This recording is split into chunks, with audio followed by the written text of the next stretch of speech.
This video is brought to you by Brilliant. At the beginning of the year, Rishi Sunak outlined his 5 priorities for government, one of which was cutting the NHS waiting list.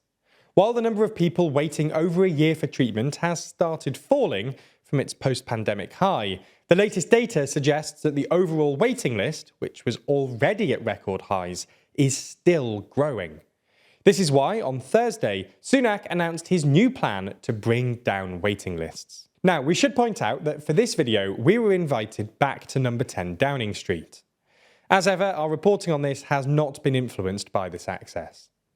So in this video, we're going to have a look at how the NHS waiting list has grown, and whether, with this new plan, Sunak might be able to start bringing it down. So let's start by explaining the NHS waiting list. The UK health system basically has 2 parts: primary and secondary care. Primary care basically refers to your first point of contact in the system, like a GP, while secondary care are the specialists that you'll then be referred to by your GP. So, for example, if you've hurt your knee, you'll need to go to your GP, who might tell you you need knee surgery, and then refer you to a knee surgeon. You then have to wait for the knee surgeon to find time to treat you, which means that you're now on the NHS waiting list. Essentially, the waiting list refers to the number of people in between primary and secondary care, most of whom will have been referred by their GP but are yet to receive treatment. If more people are being referred than are being treated, the waiting list will get bigger, and conversely, if people are being treated more than are being referred, it'll go down. Anyway, from 2008 until 2012, the waiting list was sitting steady at a bit over 2 million.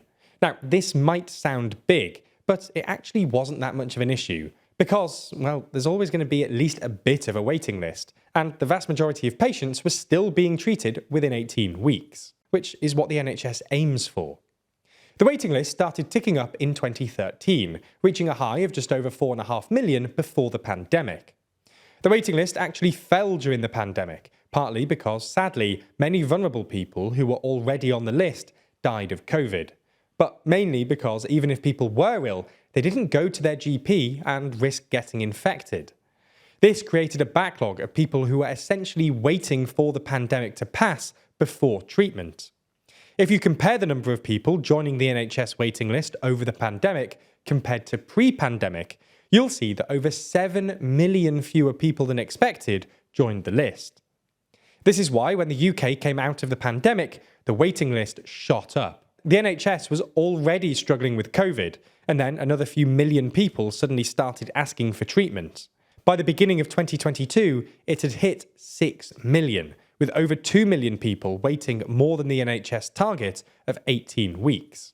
Of these 2 million, 300,000 people were waiting more than a year, and over 120,000 were waiting more than 18 months.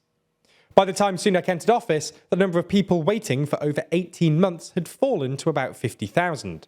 And as part of his pledge to cut the waiting list generally, Sunak's government also pledged to fully eliminate 18-month waits by April of this year.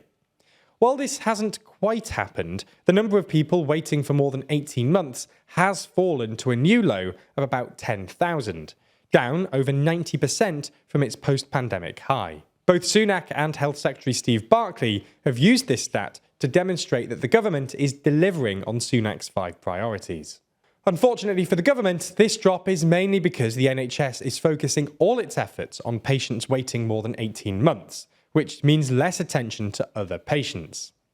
The number of people being treated is actually down about 4% compared to pre-pandemic levels, which is why, even though fewer people are now being referred to secondary care, the overall waiting list is still going up.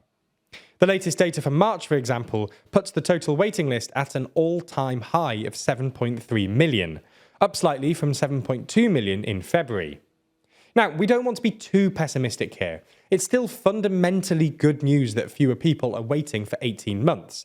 And in more good news, it's worth mentioning that basically no one is waiting over 2 years, and the number of people waiting over a year is also falling.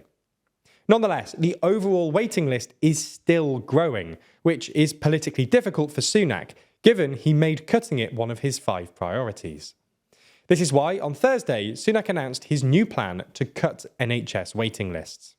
Now, the government's plan all centres around patients' legal right to choice, something that was introduced into the NHS Constitution in 2009. In essence, this gives patients the right to choose the hospital they receive treatment from.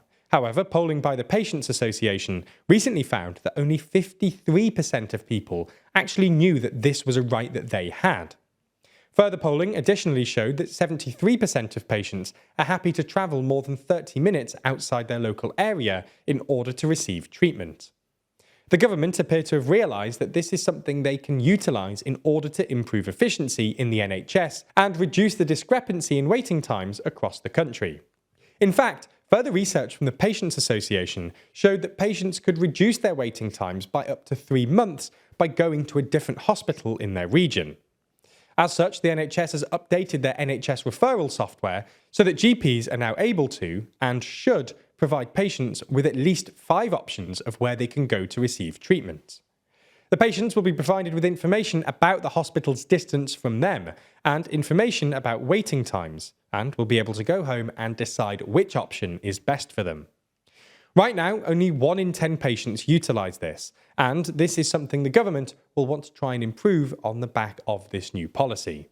In our meeting at number 10, the Prime Minister argued this. Now, this is already meant to happen, but as we know, it doesn't work as well as it should, and not everyone is aware of it, which is why you can help us, and we're going to make some big changes, and which is what Will and I and others have been working on for the past few months. So what's going to happen from now on is that we're going to ask the NHS to make sure that patients know that they can choose when and where they get their treatment from when they're referred for hospital treatment. Now, we should note that this policy on its own will not fix the current waiting list crisis. It does not, and is not designed to, increase capacity of the NHS.